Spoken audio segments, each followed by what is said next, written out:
Bien, chicos, una vez más, buenas tardes.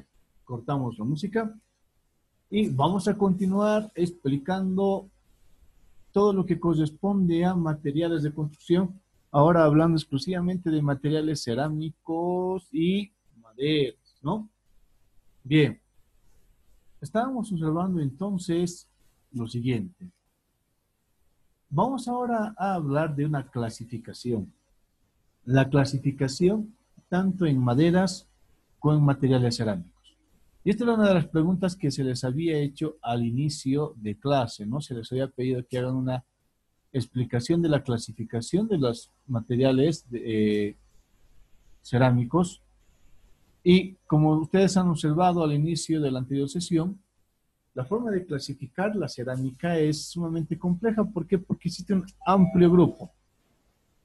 Pero vamos a resumir. Y para construcción, a nosotros esta clasificación, la que en este momento vamos a desarrollar, nos es bastante útil. Entonces, si hablamos de los materiales cerámicos empleados en construcción, podemos hablar de tres tipos de materiales. Los materiales de cerámica roja, cerámica esmaltada y cerámica técnica.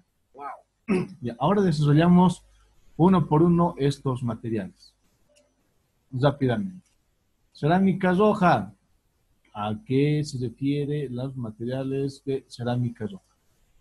Bueno, aquí vamos a decir rápidamente que la cerámica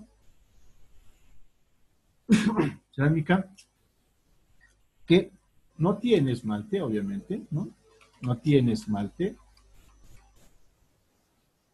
También podemos decir que su coloración, ¿no? Su color es rojizo.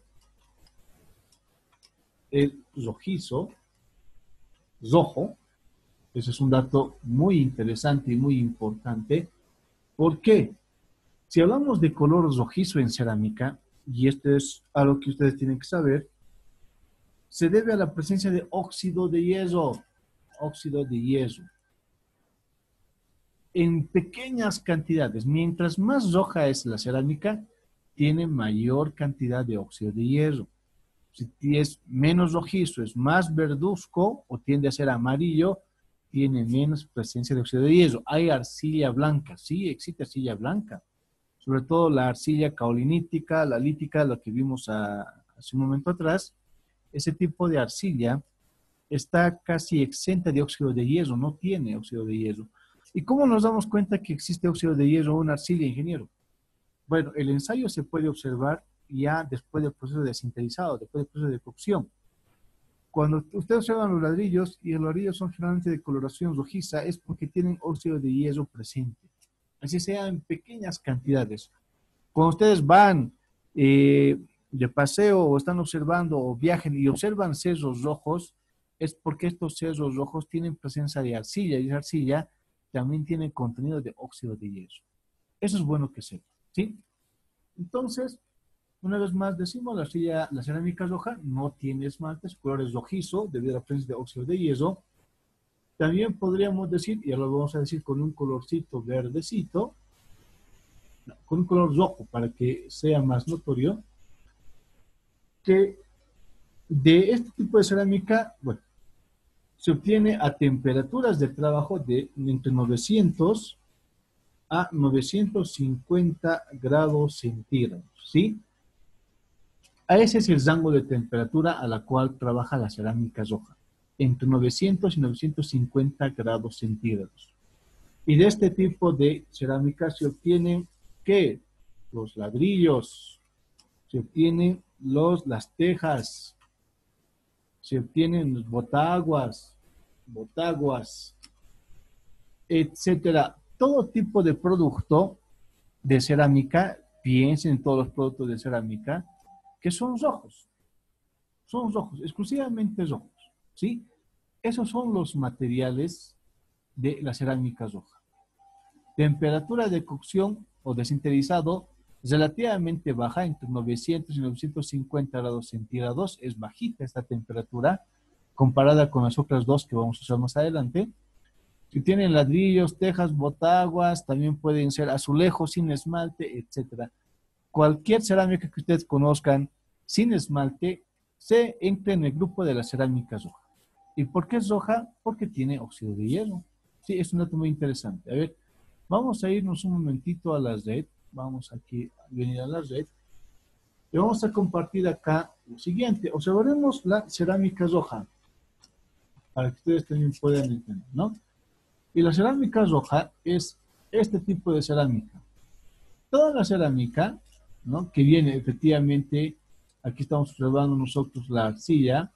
Esta es una baldosa, pero ya es esmalte. Aquí el esmalte es rojo. Esto, por ejemplo, no entra. Quede clarito. Este en particular, aquí vamos a poner, este no entra en la cerámica roja. Pero ingeniero es rojo. Ah, pero esta cerámica tiene esmalte, no entra. Por eso decimos cerámica sin esmalte. Bien, ok. ¿Qué más podemos observar? Miren acá, todos estos productos. Ustedes observan acá.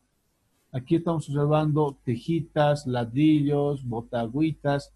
Aquí son, en este caso son azulejos, pero sin esmalte. Ojo, aquí vamos a resaltar una vez más. Sin esmalte. Sin esmalte. Eso es importante que se sepa. Un dato interesante de la cerámica roja es macroporosa. Macroporosa. ¿Qué significa esto?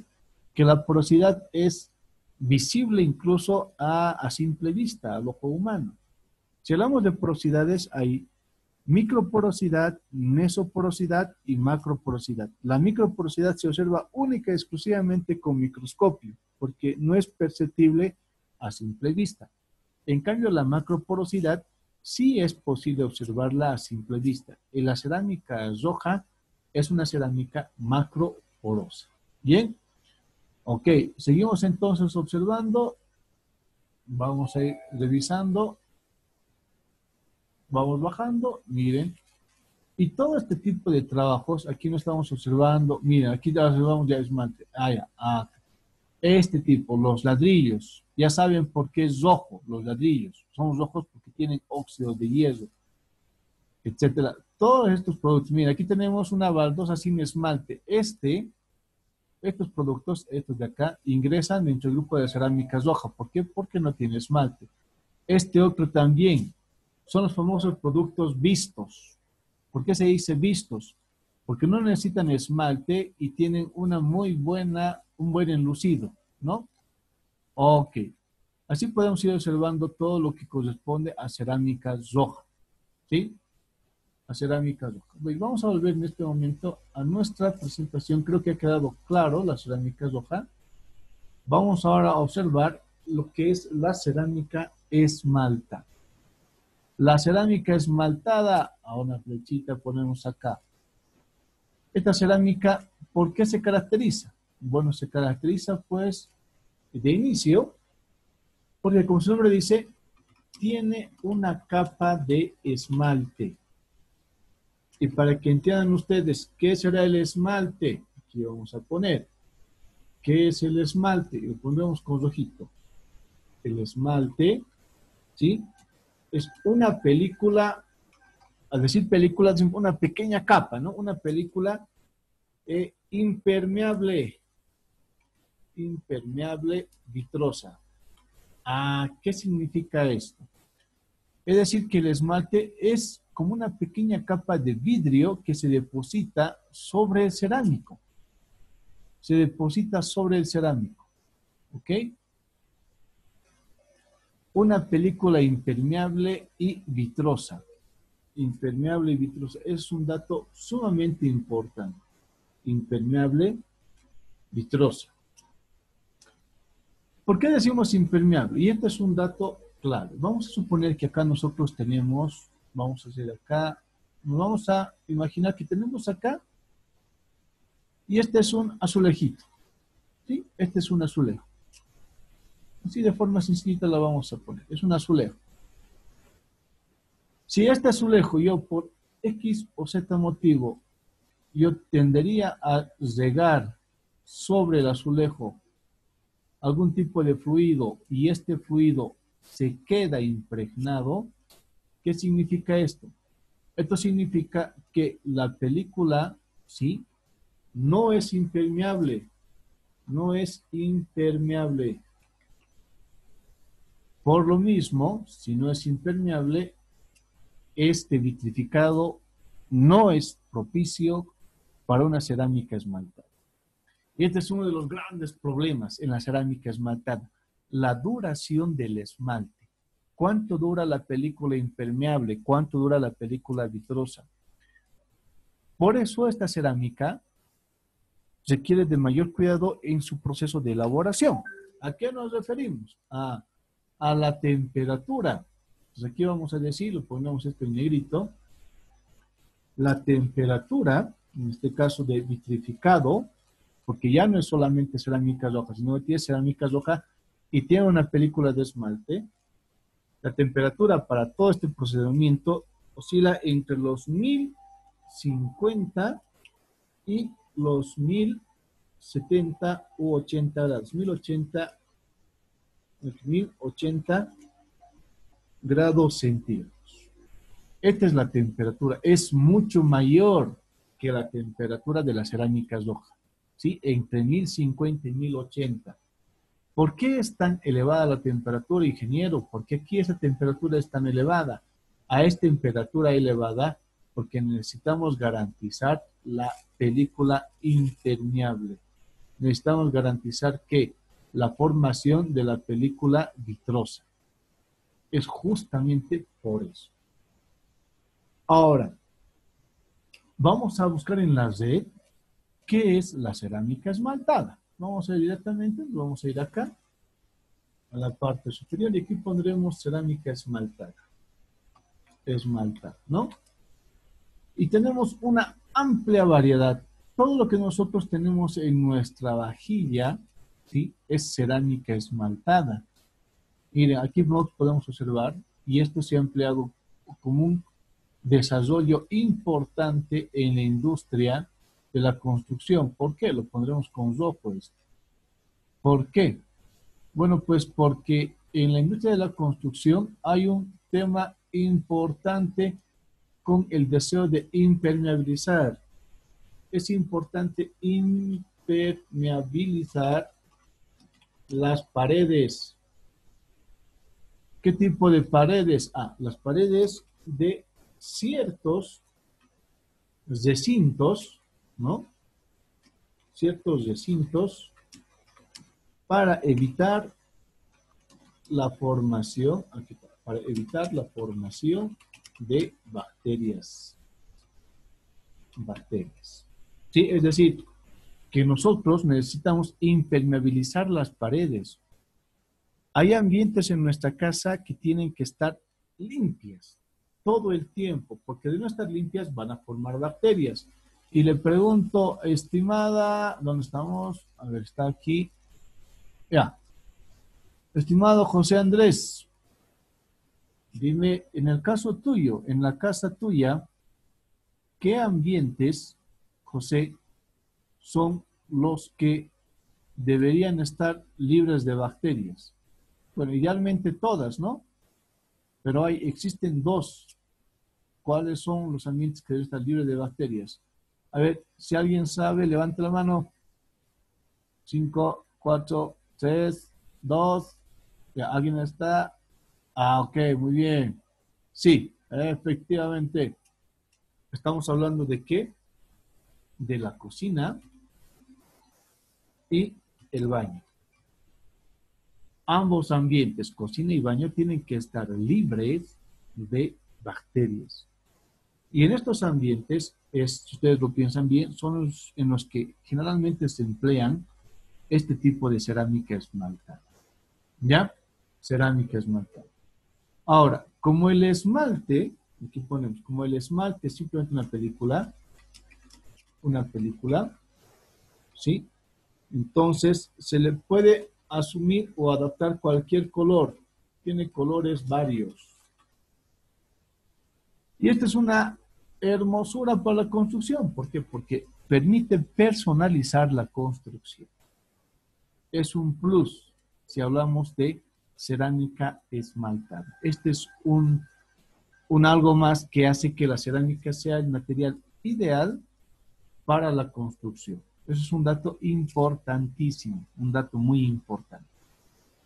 Bien, a ver, Entonces, aquí vamos a observar algunos ejemplos. Veamos a ver algunos ejemplos.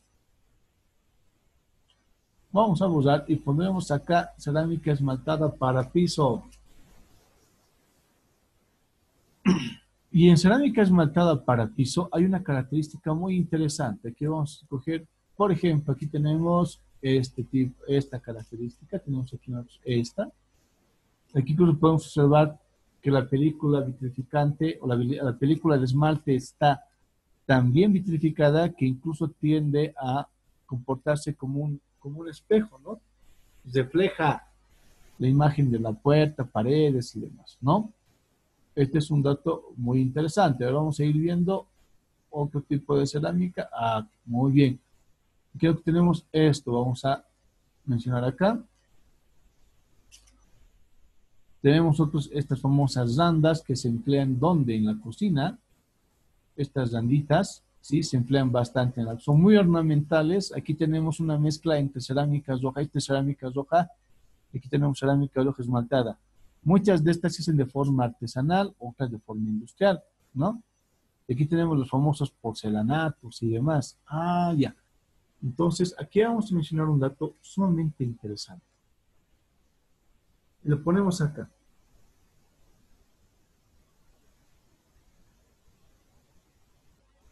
Vamos a hablar de lo que nosotros conocemos como el famoso PI. ¿Qué es el PI? El PI se conoce como la medida para medir el tráfico, es decir, mide el tráfico que soporta el azulejo. El azulejo. ¿Sí? Y existe PI 1 hasta el PI 5. Hasta el PI 5. Hay PI 1, PI 2, PI 3, PI 4, PI 5. ¿Sí? El PI 1, ¿qué significa? Que es bajo tráfico. Bajo tráfico. El PI 2 es mediano tráfico. Mediano tráfico. El PI 3 es mediano tráfico, mediano y alto tráfico. Alto tráfico. El PI 4 exclusivamente alto tráfico. Y el PI 5 es alto tráfico y resistencia al ataque químico. ¿Sí? Estas son las características del PI. Repetimos, ¿qué es el PI? El PI es el que mide el tráfico que soporta el azulejo. Entonces, si vivo en un ambiente en el cual nadie transita, el tráfico es bajo. Entonces puedo colocar un azulejo PI 1 de bajo tráfico. Si tengo, en el caso, yo estoy trabajando en un hospital o en un laboratorio, necesito un PI 5, alto tráfico y resistencia al ataque químico. ¿Sí? Generalmente para instituciones como la universidad tiene que ser un PI 4 alto tráfico o un PI 3 mediano alto tráfico, dependiendo mucho de cuánta gente transita por el lugar. Esto es importante tomar en cuenta, ¿sí? Ok, ya hemos visto entonces lo que se refiere. Ah, y este último, vamos a quedar por favor, vamos a revisar. Dentro del grupo de la cerámica esmaltada también está la famosa cerámica esmaltada sanitaria. Y la cerámica esmaltada sanitaria, no estamos hablando en este caso de qué, de esto. ¿Dónde estamos? ¿Dónde estamos? Ya, lo ponen directamente acá. Cerámica sanitaria. O sanitarios, ¿no? Esto. Hablamos nosotros de estos juegos. De todos estos juegos. Estamos hablando de qué. Aquí ponemos otro también, aquí está interesante. ¿Sí?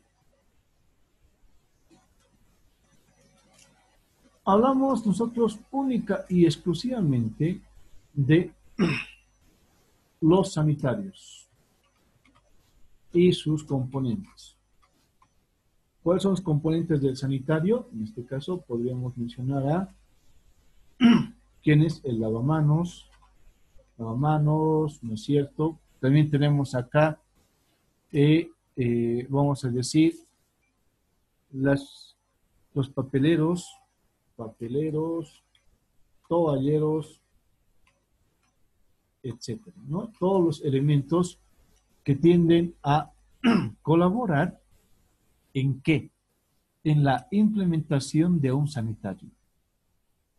Si no fuese por el esmalte, sería difícil obtener superficies de fácil limpieza. La capacidad protectora de la película vitrificante, en este caso del esmalte, permite la facilidad de limpieza. Y no sé si ustedes recuerdan que hace algún tiempo atrás, no solamente en toda Latinoamérica existían estos famosos sanitarios de cemento. El gran problema con estos sanitarios eran que eran porosos, ¿no? La cerámica esmaltada es microporosa. Aquí vamos a colocar. Es microporosa. Porosa. Y como es microporosa, entonces permite con facilidad sellar los poros simplemente con un buen aislamiento o un buen, en este caso, vitrificado. Si comparamos la cerámica esmaltada con el cemento, obviamente el cemento es mucho más poroso. ¿Cuál es el problema con los sanitarios de cemento? En esos sanitarios es en donde se podían acumular una serie de bacterias y era un elemento obviamente muy contagioso. Esto ha sido una revolución para la construcción. Si hablamos del esmalte, ha sido una revolución para la construcción, sobre todo para la inodorización de ambientes. Por seguridad de limpieza se emplea bastante en la cerámica sanitaria. Y ese es un dato importantísimo. Muy bien. Entonces, a ver, vamos a borrar. Aquí tenemos una variedad de diseños y demás en lavamanos, etcétera. Y obviamente todo este tipo de elementos se pueden hacer con, en este caso, cerámica esmaltada. Ingeniero, pero yo conozco gente que utiliza urinarios de plástico. ¿Está bien? El gran problema es la película protectora. Porque si nosotros utilizamos para este tipo de elementos plástico, entre fibra y fibra en el plástico van a quedar residuos y eso con el tiempo va a generar bacterias, ¿no? Recuerden que la idea del esmalte es la capacidad de, vamos a decir, evitar la formación de bacterias. Es un dato clave, importante. Ok, muy bien. Entonces ya tenemos la cerámica roja esmaltada. Hablaremos ahora de la cerámica técnica. Esta cerámica técnica es una cerámica especial porque es una cerámica que se utiliza en industrias, vamos a decir, más tecnológicas, más tecnificadas. ¿Como cuál es? La industria aeroespacial. Aeroespacial, ¿sí? Utilizamos también este tipo de cerámica en la nanotecnología. Utilizamos también en medicina, etcétera, ¿no? ¿Y por qué lo mencionamos entonces? Bueno, solamente porque ustedes sepan que hay una cerámica que es muy especial. Esta cerámica obviamente requiere de un cuidado muy particular. Vámonos a la red y ustedes observamos si aquí, nosotros vamos a buscar y observamos cerámica técnica. Vamos a hablar de esta cerámica. La cerámica que tiene un uso muy, muy, muy particular. ¿Sí? En nanotecnología, aquí tenemos también, aquí dentro de este grupo también está la cerámica de los ladrillos refractarios por su alta capacidad de soportar la temperatura, ¿no? Ahora vamos viendo otros. Miren la capacidad de este tipo de cerámica, sobre todo en este caso, a este tipo de formación. Aquí vamos a apuntar con un este tipo de piezas que son piezas muy diseñadas, no se emplean en construcción, pero tienen su uso sobre todo en otro tipo de industrias más tecnificadas que requieren de alta temperatura, etcétera.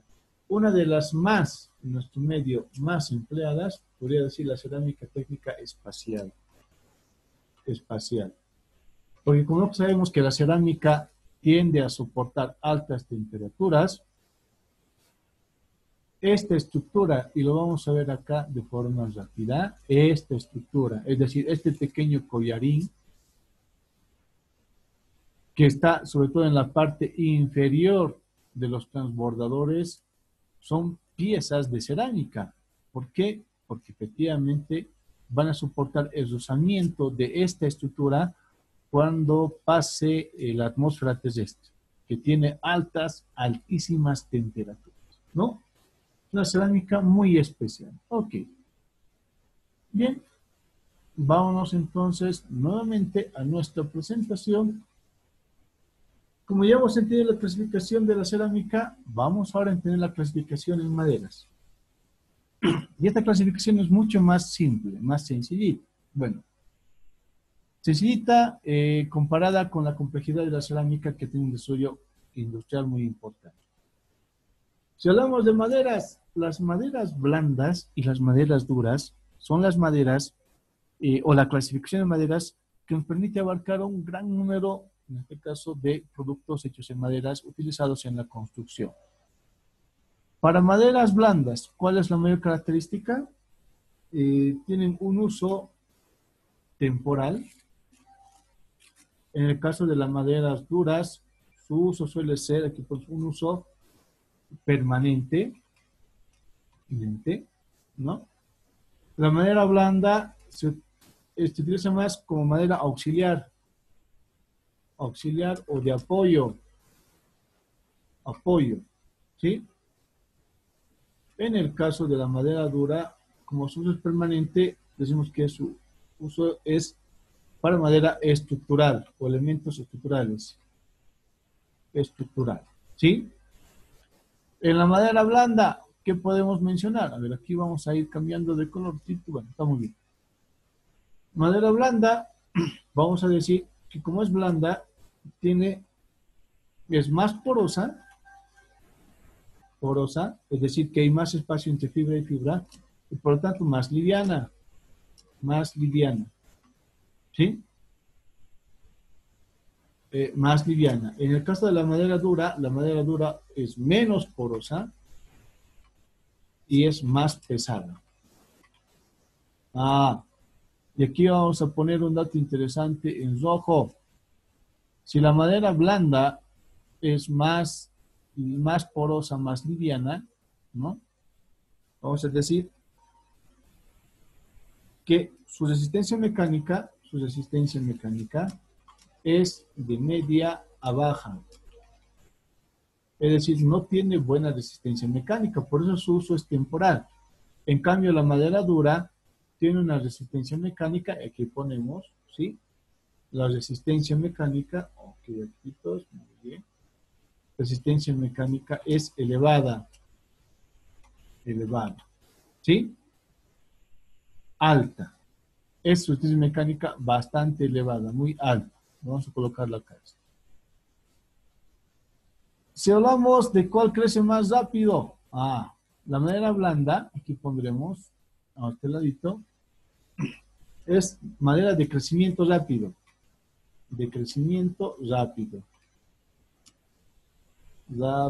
¿No? De crecimiento rápido. Esa es la madera blanda.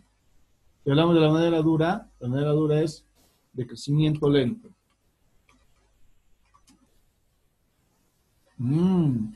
Entonces, ¿cuál será más costosa, menos costosa? La madera blanda es una madera, aquí vamos a poner, esta es menos costosa, y la madera dura obviamente es la madera más costosa. ¿Sí? Menos costosa, más costosa. Ok. Esa es la clasificación propia de las maderas. La blanda uso temporal, la dura uso permanente, la blanda auxiliar o de apoyo, la dura es estructural, ¿no?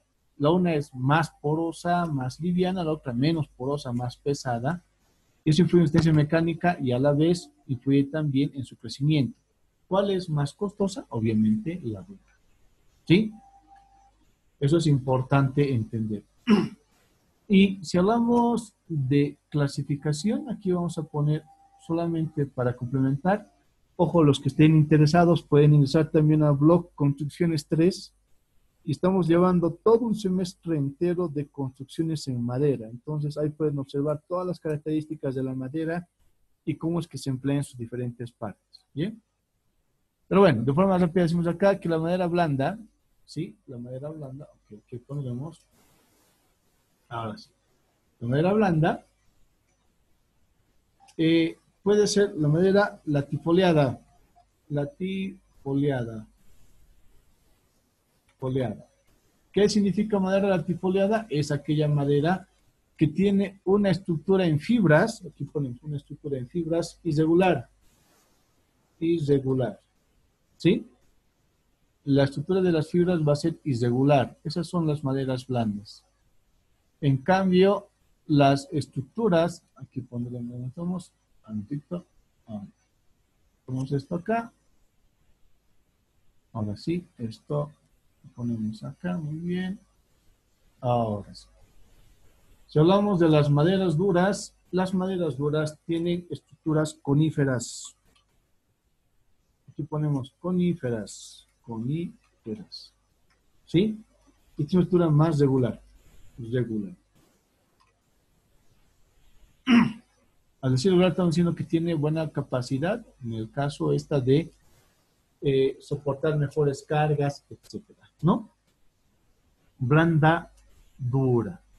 Datos muy importantes. Algo importante de la madera, y lo vamos a poner acá de forma rápida, ¿sí?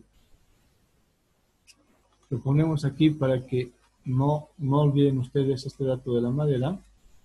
Le ponemos con letritas grandes, vamos a poner con letras 48. Ponemos lo siguiente, si hablamos de maderas. Las maderas son atacadas por agentes bióticos, que son los hongos, mohos, ¿sí? E insectos. Y son degradadas por agentes bióticos, degradadas por agentes abióticos, ¿sí? Tales como la temperatura, el fuego, la heladicidad, aquí más simple esto, fuego, heladicidad, por mencionar algo. ¿Sí? Ese es un tema muy característico en las maderas, tanto en maderas duras como en maderas blandas. ¿Ya? Por favor, no olvidar este tema. Mucho cuidado en este caso con las maderas, ¿no? Agentes bióticos, tenemos hongos, mohos, insectos, los abióticos, temperatura, fuego, heladicidad, aquí también pondremos humedad. Y un dato más importante en madera, podemos decir que las maderas, por la humedad se hinchan. Todo material se dilata y se contrae. Los cerámicos también por la temperatura se dilatan, se contraen. La madera se dilata y se contrae, pero por la humedad o el exceso de humedad se hincha. ¿Qué significa? Que el porcentaje de humedad, en el caso de las maderas, tiene que ser menor al 30%. Ok, lo ponemos esto en rojo para que no olviden, ¿sí? Mucho cuidado con esta información sobre las maderas. Bien, borramos todo entonces y ya para ir finalizando, los productos en cerámica, bueno, aquí tenemos, ya hemos visto los azulejos sanitarios. Uno de los que más se emplea en este caso suelen ser los ladrillos. Y aquí en ladrillos, si hablamos de ladrillos, existen dos tipos de ladrillos. Según la norma IGNORCA, la norma IGNORCA, ¿sí? Existen dos tipos de ladrillos. Estos de 6 huecos se conocen como de relleno, ¿sí? Y estos de 18 huecos se conocen como ladrillos estructurales, ¿ya? 6 huecos, relleno, 18 huecos estructurales. No hay más ladrillos. Esto según la normativa IGNORCA. Y algo interesante de los ladrillos. Observen esto, por favor. ¿Ya? Tenemos, para formar ladrillos, nosotros podemos formar ladrillos a soga o a tizón. ¿A qué se refiere, ingeniero? Ah, ya.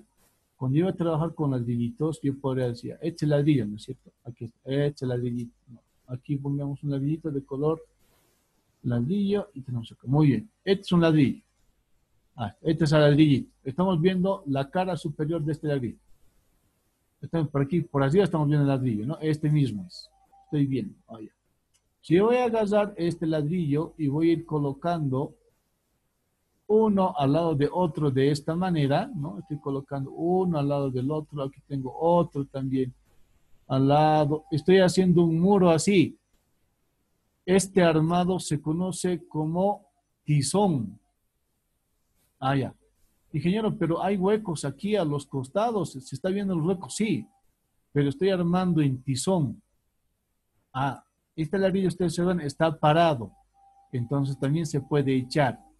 ¿Qué significa? Que para 6 huecos, y lo vamos a poner acá, por si acaso, lo ponemos acá, para 6 huecos, puede existir el armado, tizón y soga.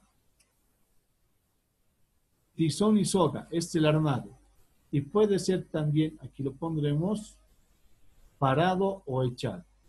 Aquí este es el parado o echado. Echado, ¿no? O echado, sí. Parado o echado. Esto es tizón.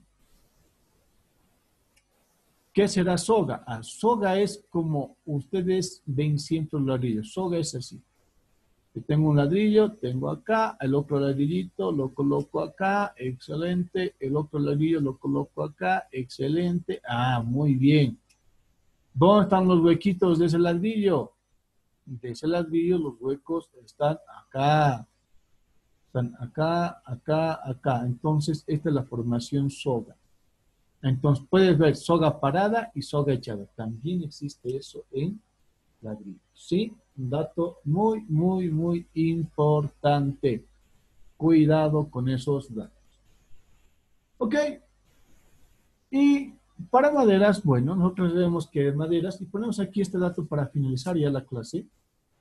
La madera es el único material